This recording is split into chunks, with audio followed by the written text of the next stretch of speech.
Cascade Valley is still at number 3, despite being one of the best teams in the nation. They still will not give us any respect, but you know what? We got to play Pitt this week at Pitt, and let's just show them that we are the best team out there. And the disrespect we're talking about here is Oregon's number 1, Nebraska's number 2. We have one single vote sitting at number 3. We actually were number 2 last week and got bumped back because we had a bye. But we beat what is number 7, Oklahoma. They were number 5 when we played them. We also beat Tennessee, who's number 14. They were number 12 when we beat them. So I just feel like there's a lot of disrespect that we're not getting the strength of schedule really showcasing how good we are. Now, our opponent this week is going to be much lesser than the guys we were playing before. So we got 290 overalls here, a great outside linebacker, but they are senior heavy. I mean, look at how many seniors are their best players at the top of the board. They're a roster that kind of has their stuff together. Now, they are 4-3 on the year and 2-3 in conference, but they have some guys that have been around for a little bit, including a senior quarterback who's very fast. Tennessee's quarterback last week was cooking us. We'll see what happens there at halfback. They've got Kushner there with 92 speed, 92 excel. They got Goff behind him with 91 speed, 97 excel, and 99 agility and change of direction. So we got to be careful again. When you have a senior roster, they're not rattled, their composure's high. They could absolutely go out there and make something happen. And then in terms of what our wide receivers are going to face, we see that Maynard is going to have an 88 overall. He's 94 speed and excel. They've got Boyce, who has got 82 speed. Might be the slowest corner I have ever seen in this game right now that's starting or above an 80 overall. And they've got pretty good speed across the board. But again, this is a core that we could probably attack a little bit. Pitt comes out of the tunnel, and I'm telling you right now, they're going to be wishing that Kenny Pickett was still here. I'm glad he's not in Pittsburgh anymore as a Steelers fan. But we're going to come out here today and show them the Cascade Valley is not number 3, not number 2, but the number 1 team in the nation. What's wild is Pitt has the number 17 toughest stadium to play in right now. Things I did not know was that. Oh, look at Trey and Bell. Trey and Bell has been such a huge part of this team. And look at him down the sideline. Trey and Bell, not fast at all. But 70 yards later, we're at 1st and goal. I mean, Trey and Bell started off strong here, getting the squad down here. Pitt fans just cannot believe it, but they're still getting loud right now. And then Kevin Reyna is going to 2 plays total. We're in the end zone. Okay now, CVU. The offense was absolutely cooking. We're going to see what the defense can do out here today, and so far, so good. Going again here with a nice little run, and we blow that up there. A loss of 2. 3rd and 11. Pittsburgh again needs something. They got a lot of time here. The quarterback unleashes the cannon deep down the field, and it's Edmond. We don't see Edmond do a lot. He was the transfer coming in, and the senior making a big play. Dylan Fowler didn't touch the ball on the first drive because, well, we scored after 2 plays. But I still want to make sure that Fowler is kind of an important part of this game today. We'll see, though. Hector Omar doesn't have the jump we thought he did, and it's going to be incomplete. Despite being down early, Pitts fans are going pretty crazy right now. McGloster drops one off here. One of his favorite plays, the halfback screen, and Fowler doing what he does best, run after the catch. Lost right here in pistol, hits him with the play action. This is almost completed. One thing we gotta give credit on right now is Pitt is doing a fantastic job of pressuring the quarterback. McGloster fighting for his life out here. McGloster showing the wheels. They were in man coverage, and McGloster's gonna be out of bounds safely. A late hit, but they don't call it. What a story for Billy McGloster, a guy that honestly was benched before the season even started. A lot of people thought maybe it wasn't a great decision by Coach McMervin, but he has proven that, you know, he deserved that starting job all along. 2nd and 10. A lot of time here. McGloster taking off, gets hit, holds on to that one somehow. 3rd down and 8, a massive play for CVU. The tight end deep in the post corner is going to catch that one. And Hagens, who we haven't heard from in so long because the passing attack has been abysmal this year, is going to extend that lead. Pitt right now knows it's a crucial 3rd down and 4. They got to midfield. We're sending the house. They go with a halfback screen, but Steve Tubbs has other plans and stops that one. So Dirth is going to line back to punt this one. He kicks it out of bounds because I would be afraid of Carmazzi as well if I were them. This offense has been absolutely clicking most of the passing. McGloster throws one while being absolutely lit up, and it's Hagens in the open field running wild down to the 44. Pitt's defense has given us a lot of different looks. They blitzed pretty heavy on a lot of our passing downs, but it just hasn't really worked out for them. But they are shutting down the run. One of the last plays of the 1st quarter here. McGloster has some time, tries to stretch his legs a little bit. You've got to be kidding me. We have not seen Billy McGloster run like this since his freshman year. Coach McMervin really challenged his guys and said, look, you're the number 3 team in the nation, but we know that we're the best team out there. And if the polls won't give us the respect we believe, we got to go out here and blow out opponents. And to his credit, his team has absolutely done that so far. 14-point lead early on right now. Hector Omar, what a route. Even though he stumbled, it don't matter. The best receiver in the nation that nobody's talking about right now. unless they're in Cascade Valley. 3 minutes left here in the first half. Our offense is still absolutely killing it. Defense still shutting down Pitt right now. And we've got McGloster just kind of losing 13 yards. 2nd and 23. McGloster, no, he gets hit as he throws. He was looking for his guy deep down the field, and instead is an interception. Pitt has a little bit of life here. Pitt has had the ball, but they haven't really done much. 3rd and long. Not sure what you can be expecting from them right now. Their quarterback just throws it away because he's like, ain't nobody open. And after he throws that one away, they're kicking this ball off to Carmazzi, which nobody wants to see unless you play for Cascade Valley. Because this dude, if he can get to the open field, is electric. 2-minute warning is passed. Our guys know it's time, and McGloster is getting lit up right now. He typically protects himself incredibly well, but the offensive line letting a couple of guys get out there where he shouldn't honestly be. And a beautiful pass here to Hagens over the defender. Minute 30 in a dream. McGloster's going to find Trey and Bell, but that hit's going to rattle it out. 2nd and 10. McGloster and Omar, they make that connection on the sideline. Plenty of time on the clock. We don't really want to give Pitt really much chance of momentum here. Dylan Fowler, an opportunity for the spin move, but instead he gets tackled after 6. 2nd and 4. You see him rolling, drops one off to Rayner. Rayner with a good spin move, gets him down to mostly the 6. Gloucester's like slowly coming back. His speed went from -9 to -7, but it doesn't matter because Dylan Fowler's in the end zone, and this team is running wild with it. So we go into Pitt's house and we blow them out of the water 35-7. We are who we thought we were, the best team in the nation. And Pitt, maybe next year. Player of the game goes to McGloster, 3 touchdowns, 300 passing yards, which we needed to see for a while from him now, but it's good to see a nice dub with a clean game across the board. McGloster again, 300+ yards, 1 turnover today, but for the most part was fantastic. On the ground, we see Dylan Fowler, 16 for 67 and a touchdown. McGloster is 46. Rayner has 22 and a touchdown. Even Trey and Bell getting that 4-yard run pretty early. And then on the receiving side, Hagens, 4 for 97 and a touchdown. Bell, 92.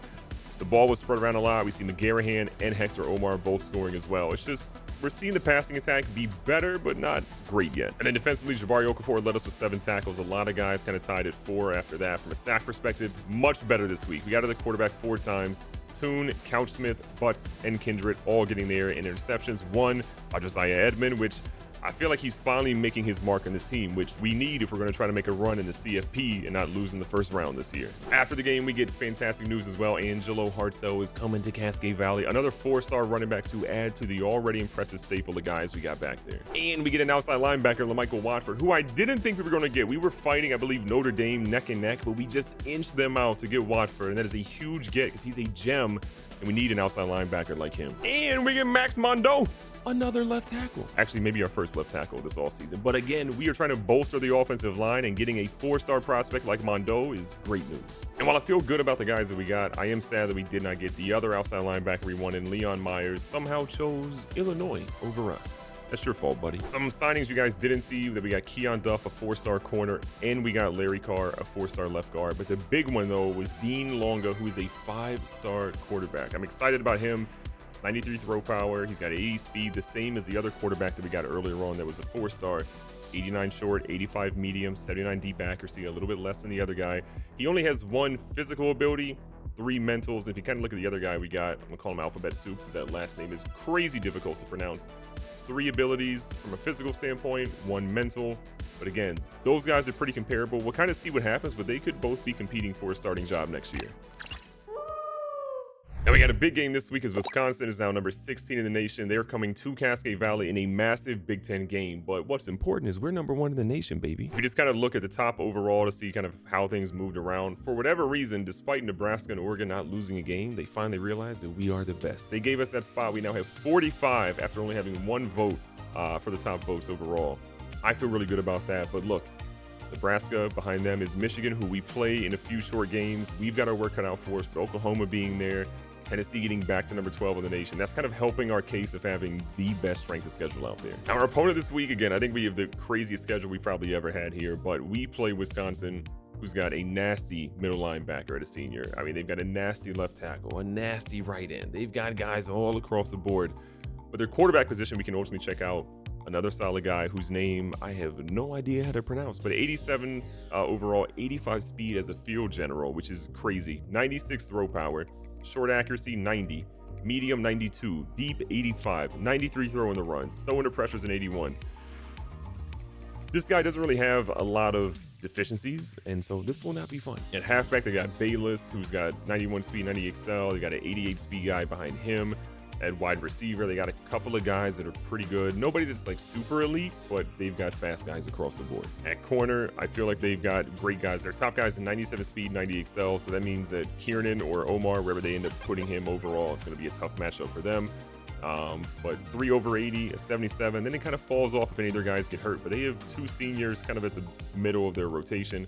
At free safety, a 90 overall safety with an 86 behind him, and then a 75 overall strong safety. Maybe we can kind of attack there. A true freshman in both spots, no matter who they play. That might be their one weakness. But Gloucester and the offense are going to take the field, and we have got number 16, Wisconsin, at home. Gloucester a little banged up after the last game. He's got a lot that he's trying to prove today, but he's got to get rid of that ball quicker. 3rd down, 6 yards to go. Plenty of time, and it's the most reliable target on the field, Trey Bell. He's not the most skilled, but he's always available. Gloucester staying in shotgun here. And that one's a hard hit. 2nd down, 10 yards to go. He's going to float one to the sideline, and Hector Omar has it, that is jarred loose. It's great effort by Hector Omar, like we always see from him, but that is just a ball that we were hoping he can maybe hold on to, but instead he doesn't, but he gets that one for 1st down. Keeping it moving in shotgun, trying to play off of that play action a little bit. He's got his tight end. He's going to find Mayweather, who's down the sideline of the 24. The Gloucester getting close to 100 passing touchdowns on his career with the 5-star prospect coming in next year. A lot of people are wondering, will he be the starter next year? Will he come back and be the starter? Who knows? There's also rumors that Gloucester could look to transfer. I mean, he's got all these quarterback prospects coming in. Him and Coach McMervin haven't exactly seen eye to eye. 2nd goal, Gloucester kind of moving, sees his guy Trey Bell. That's an easy little throw for a touchdown, and Cascade Valley strikes first. After a great drive by the offense, it's time to see what Wisconsin has here at Cascade Valley, where we have not lost a home game in what feels like a long time. Wisconsin back out here, needing something. It's early, but they're going deep. This is a huge ball deep down the field, and Edmond gets torched. Wisconsin is going to even this game up. Gloucester riding a little bit of a hot streak after having a good drive last time, as Dylan Fowler taking the first carry for about 6 yards. Wisconsin's doing a lot of 3-3-5 here, which means that we have an opportunity. If we get past that 2nd level, we might be gone. Back out here, needing something. The Gloucester, though, getting hit. He's got to get rid of it. 2nd and 10. The pressure is real, and Higgins is reliable as always with a great grab. I think Gloucester's only 2 incompletions right now have just been on big pressures that he had to throw it kind of as he was getting hit. But he's been effective today, and Fowler cuts up there and gets 2. 2nd down, 8 yards to go. Kiernan might have a step on him. He unleashed it. Gloucester's going to find Kiernan in the end zone. What a throw and catch. Wisconsin's first drive obviously had that huge play over the top where, you know, they got a touchdown. But now, 3rd and 7. They're looking for something positive. They throw over the top, and who's there but Steve Tubbs? I believe interception number 4 on the season, and he's going to get that one back down to the 26-yard line. We're right in where we want to be. Steve Tubbs is one of those guys in our secondary you do not want to test. If you test him, he's going to make you pay. Fowler trying to run away a little bit, only gets 5. 2nd and 5 here. Gloucester's going to throw one, but it's over Higgins' head. 3rd down, 5 yards to go. Gloucester throws a comeback route, and it's Hector Omar dropping it on the goal line. So Spatak is going to line up here. He's been really good. Only missed 1 field goal the entirety of the season. With the wind to his back, he's going to be good to go. He drills in that to give us a 3-point lead. Wisconsin's drive again in danger of being stopped here. 3rd and 7. Gates comes up like he's going to blitz. Their quarterback flushed out, throws one as he gets hit, maybe a fumble, but they say incomplete. So on 4th down, Wisconsin's going to be forced to punt here, and that is the highest punt we've ever seen. And I don't know why he went and got it. Carmazzi's crazy. So now sitting here with a 10-point cushion, we see Hector Omar. He's out here. We had a deep pass earlier that cooked, and Omar catches it on the sideline, spins, and then goes out. The chemistry that Gloucester has with Hector Omar is just through the roof. He just knows if he throws it down there, he's probably going to get a catch. And Hector Omar will have some drops or will have some route running that just feels, you know, like he missed a little bit of something. But more often than not, he's out there. And speaking of out there, Trey Bell extends the lead again. That was good as we were feeling. Wisconsin gets an interception off Gloucester, and they have this ball at the 12 with 50 seconds and a dream. We're bringing the pressure, and we get to the quarterback, and they use a timeout. That was Earl Kendrick getting the sack right there. You know that guy will go a couple of games without doing much, but when you need him the most, he will step up. They throw to the halfback, who makes a great move after the catch, and he gets it down to the 6-yard line. Crucial 3rd down. Can they get what they need? They've got some guys. The quarterback throws one, and that was over the head of our guys. So with 35 seconds left, Wisconsin will line up here to cut the lead to 14 points if they can make this field goal. That one is up. That one is good. And we got a little bit of time left. Carmazzi's had a couple of good kick returns so far this season. Doesn't have one here, so he's going to get to maybe the 25. A touchdown would obviously be great here. They actually are pressing Kiernan, which could work out in our way. But we would love to get at least a field goal here. Oh, they press Kiernan. McGloster has all day, throws it kind of 50-50 down the sideline. They say he got it in. Kiernan does step out of bounds, but not before he gets there. Just enough to be good. The pressure our guys had there was not great. This ball, though, is beautiful, and Trey Bell has his second receiving touchdown of the game. Billy McGloster, 4 touchdowns in the first half. That was not on my bingo card. We're picking up here in the fourth quarter. This game is still pretty much out of hand. We've got a pretty commanding lead, and Dylan Fowler, his wear and tear is through the roof, but the young man is killing it. And we lose Brody Mayer potentially for a little bit. I actually misspoke earlier. Trey Bell has 3 receiving touchdowns today, not just 2. This man has just been electric.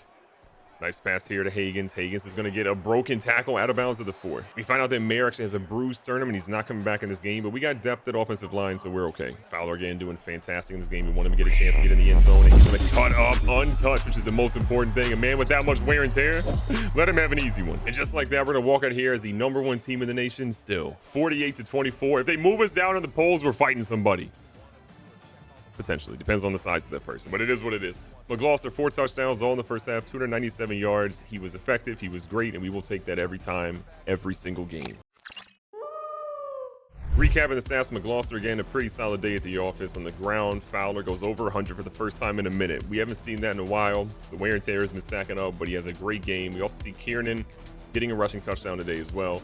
On the receiving side, Bell, 5 for 74, 3 touchdowns. Omar had 80. Kiernan had 96 and a touchdown. Higgins and Mayweather both getting involved. And then on the defensive side, our tackle leader was Draymond Gase with 6.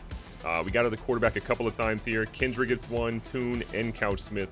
And then interceptions, we get 1 from Steve Tubbs. And the defense, again, playing incredible, but the offense might be doing their fair share finally. So we talked about it in the game about we don't really know when our last home loss was. We've won 9 consecutive games at home. Our home attendance percentage is 96, and we've won 58% of the games we've ever played at home. So obviously want the percentage to be higher, but winning 9 games in a row at home, we'll take that every time. Cascade Valley gets fantastic news as well as David Wenning, a defensive tackle, a 4-star, is coming to Cascade Valley as well. You love to see it. We also get another offensive lineman, a center this time, someplace that we probably need a little bit more depth in Devin Head. And the rest of the guys we have on our list we're feeling pretty good about. We're in first place for everybody else, and this XP is going to keep on coming. Now, next up, after being 8-0, we've got ourselves a little battle here. Michigan State 6-3, 1-0 in their conference, but this is a big game for us. The CFP poll also came out, and we're looking really good. Still the #1 team in the nation, but we are kind of threatened there a little bit as Oregon is facing #8 Penn State. It's at Penn State, though. If they win that game, there is a good chance they could jump us to #1. And something we didn't actually realize is that we were facing a #2 in the rankings for Heisman guy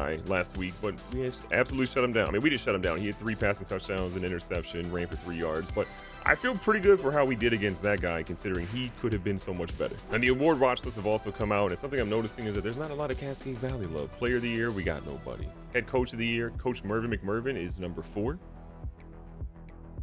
Excuse me? We go to best quarterback, no love there. Obviously, we moved our quarterbacks around a ton. Best defensive player, though, Keenan Toon, Earl Kindred, Jabari Okafor, James Couch Smith. We have 4 of the top 5 guys there. I love to see that. Best defensive back, it's basically our entire secondary here. Jabari Okafor is the #1 guy right now, the true junior, who should be coming back next year as well. Has a really good chance to be a top draft pick in the following season. But Tubbs, Josiah Edmond, West Potts, Abi Amiri, a lot of guys to be proud of there. And Abi Amiri is a true freshman getting on this list. Best running back, Dylan Fowler is that guy. He's the #1 target right now for the best running back award, which I love to see. He's been so good this year. Best receiver, we don't really have anybody there. The Lombardi, Keenan Toon, Couch Smith, and Butts are all getting on that list. The Golden Arm, we won't have anyone. The best defensive end, Couch Smith is behind Shaughnessy from Georgia. Best interior lineman, you've seen our line play, we ain't got a lot to love there. Best tight end, Cornell Higgins and Jose Mayweather, both guys within the top 5. The Broyles Award, both of our coordinators may be leaving us after this because they've been really good. And then best linebacker, we're seeing Kindred and Gates. Best center, no love. Lou Groza, no love. Best punter, no love for sure. And then best returner, for the first time maybe ever, Enrique Carmazzi in the top 4. This is why we return kicks now. Now, as for the team that we're actually playing this week, now that we've looked at all the awards, they've got a really good left tackle, a corner, free safety, and left outside linebacker. I'm not seeing their quarterback here, but a lot of offensive linemen and defensive players are definitely at their top. Their quarterback is an 81 overall Isaiah Marshall, who's a senior. Good speed, good agility, good change of direction, throw power, not super great. A lot of their quarterbacks don't have high throw power. At halfback, they got a guy to 81 overall. I'm not really fearing their run game, honestly, right now. On the receiving side, their receivers are solid, not highly rated. This should be a game that we should absolutely dominate. But their corners are actually really good. They got an 89, an 85, an 85. Another 85 as a redshirt freshman, which is pretty crazy. And then an 82. It falls off way after that with some freshmen, but they know how to get some corners going. Those guys are going to give our guys a lot of fits. At free safety, they have an 88. At strong safety, an 83. So this is a talented defense with a lot of seniors that should be the best part of their game. Their offense is where we should be able to cook them. Back at home in a day game. We haven't had a lot of day games or games that haven't been filled with a bunch of inclement weather, but here we are. It feels good that our passing offense has just been maybe the best part about our games recently, because that has not been the case for most of the season. And if you had told me at the beginning of the year, after how bad we were passing in the first 4 weeks, honestly, that our passing game would be the strongest part of our offense, I would have told you you're crazy, as Dylan Fowler almost could have went to the house. 1st and 10. Oh, Hector Omar got a jump. Hector Omar over the top. Can he do it? He dropped it. I'm not gonna lie, I don't know how Hector Omar dropped that when he was that wide open, but things happen. Like our guy in a halfback screen throwing a block instead of being available. So McGloster on 3rd and 20, all by his lonesome with the pressure. Throws one up to Hector Omar, because why not? That's why you do it. He's the best in the business. It makes no sense how good that man is at just abusing defenders in one-on-one situations. We're honestly going to try it again. This is John Folk. John Folk. It don't matter about pass interference. We're declining. John Folk mossing people. Our first look here of Michigan State on offense again. We know their quarterback can move a little bit. Their running back, not the fastest guy out there. The CVU crowd is going crazy. I just want to know when Cascade Valley is going to get a little bit of love and become a top 25 place to play. We win a pretty good amount of our games. I know that we lost a lot early on, and we had that first beginning of the year where, you know, we didn't win any home games, but look at how good we are. Sean Lewis said, give me that ball. Huge play by the defense. I feel like we've been saying that all season long, and all of a sudden, oh my God, McGloster. Okay, that went just how we planned. With games like this, we want to put them out of their misery early. We want to show them that they got no chance. And we are almost doing that there. What a grab by Bell. This team has a lot of really fun seniors, and Bell is one of those guys. We give him props, I feel like, every single week, because he does the hard stuff and then just turns up for the squad. And Dylan Fowler, the true sophomore, maybe he should be up for the Heisman. Just maybe. On the kickoff, we just forced a fumble. So here we are. Living our best life. A nice little dump off pass to Higgins again. This man should be winning best tight end of the year in his senior season. Give him the trophy. Michigan State trying to make something happen offensively for their team. They're throwing deep. They're testing Stephen Weldon. And Stephen Weldon? Question mark? That Stephen Weldon catch is one that, you know, we can't really explain how he caught that. But we're not mad. He caught it, and that's all that matters. Hector Omar streaking down the sideline. Interception. We got a couple of those that we're good for every game. And Steve Kiernan apparently mad he didn't get that ball. 2nd and 13, they're going to move him in motion, so we know they're passing here. A little underneath check down. Edmond forces a fumble, and we are on it again. This defense is unbelievable. Gloucester here sees the blitz. Has got Trey and Bell over the top. And ladies and gentlemen, in the words of the wise philosopher, another one. Now, as many jokes as we were kind of, you know, making and playing, Michigan State is trying to cut this lead to 14 on this drive. They throw out of bounds there. Smart play. 2nd and 10. Lewis getting the crowd kind of hyped. The quarterback feels all kinds of pressure and throws it out of bounds again. 3rd down and 10. 13 seconds left. Their quarterback throws the 3rd consecutive ball out of bounds. I guess on the bright side, from their standpoint, if you just throw it out of bounds, you can't actually turn it over, which they've done a metric ton today. This kick is going to be up. It is going to be good, and they've cut the lead to 18. We pick up here in the 3rd quarter. We've got an opportunity to continue to add to this lead again. Up 18. We feel like it should be plenty more. And Trey and Bell gets almost flipped. Well, 2nd and 10. They got a somewhat blitz going. McGloster is going to send his man over the top, throws one. He's got Mayweather, and he's down at the 1. And on the goal line, you know what we're going to do. McGloster's actually thrown 2 interceptions so far in this game. He'd like to avoid that, so we give it to Fowler to add to an already impressive total. Now, Michigan State actually went and scored really quick to make it 35-17. A game that we thought was over. They continue to keep kind of hanging around a little bit. Could have been bad. And to give them credit, they are still blitzing. They're still finding ways to, you know, be relevant here, and they just cut the lead again. Uh-oh. This game felt like it was completely away, and the mistakes we've made are definitely leaving them in there. They've actually been shutting down our run game. We only have like 3.5 yards per carry with Fowler. It has been not an easy game, but when you got Trey and Bell, you can find a couple of good plays here and there. That man bounced off the defender. Nice little run. Raina goes for basically nothing. 2nd and 10 here. Higgins with a big grab. 3rd quarter kind of winding down. Fowler, nowhere to go there. Just not a good play. Gloucester hits him with a play action. Sees this guy Hector Omar in the sideline, and it's a great comeback catch. Last play of the 3rd quarter here. So close to being a dot. Start of the 4th quarter, just looking if we can get something going here. He's got Bell over the top, and he finds it. Trey Bell has had a great couple of weeks. This is going to boost his draft stock for sure. Draft that man. Draft him. Just for the record, we were simming a couple of plays here for Michigan State, just kind of seeing what was going on, and they threw a 74-yard touchdown after going nowhere on 2 runs. Okay, then. This game is something that should be over, but is not over, and so we've got to find a way to make sure it's over. John Folk on the reception there. Again, Fowler just hasn't really gotten the carries and opportunities today, but he's still doing okay. And for the record, Fowler has 12 attempts for 40 yards, but he got 2 touchdowns. So I feel like if you're getting 2 rushing touchdowns, you can't be but so mad about a lack of opportunities. He's mostly cooking. 4th and inches, oh, we go for it. Some people would say this is a really idiotic thing to do, but Coach McMervin says, I'm the #1 team in the nation, buddy. I know what I'm doing. And he shows it right there as Fowler gets his longest run of the game. Chewing the clock as we just want to get out of here with the W, and Fowler again, back-to-back great runs. The spin move is so lethal, and he's down at the 28. And so what had been a pretty pedestrian game where he had 40 yards, a couple of carries later, he's at 77. Another run here. This time, Monty Dowg is going to run it for 2. Getting this game under 3 minutes now. Fowler, good cut up the field. He's going to pick up about 4. Big 3rd down, 5 wide now for Cascade Valley.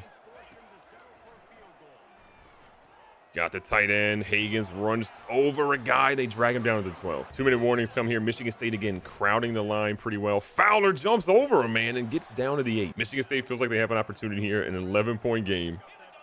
We're going to send a man in motion.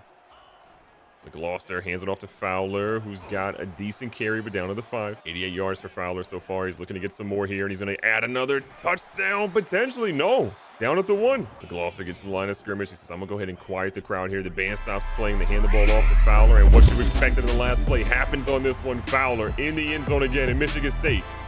You can go home now. So on the legs of Dylan Fowler, we're going to walk out of here with a huge W, 49-31. A Michigan State team that was primed for an upset, but they didn't get what they wanted today. We did, which is a W. Again, the player of the game, Fowler, 93 yards, 20 attempts, 3 rushing touchdowns. Most of the yards came at the end of the game. But we don't care when he gets them, as long as he gets them. McGloster had an interesting day. 4 touchdowns is great. 3 interceptions, not so much. 18-30 for 341. It's just kind of the experience you get with Billy McGloster. Fowler again dominated on the ground. We kind of ran a little bit with some other guys, but nobody did what he did quite today. And on the receiving side, Bell, 7 for 143 and 2 touchdowns. A fantastic game by him and Hector Omar. Higgins and Folk both getting in the end zone this afternoon. And then when we kind of move over to the defensive side, we had a lot of guys bring good effort. Abia Miri steps up again, the true freshman, 7 tackles leading us today. From a sack perspective, didn't get to the quarterback once, and we had 2 interceptions, 1 by Weldon, 1 by Lewis, but not getting pressure on the quarterback. That's why Michigan State kept this one close. Be safe, be smart, tell somebody you love them. Catch you guys on the next one.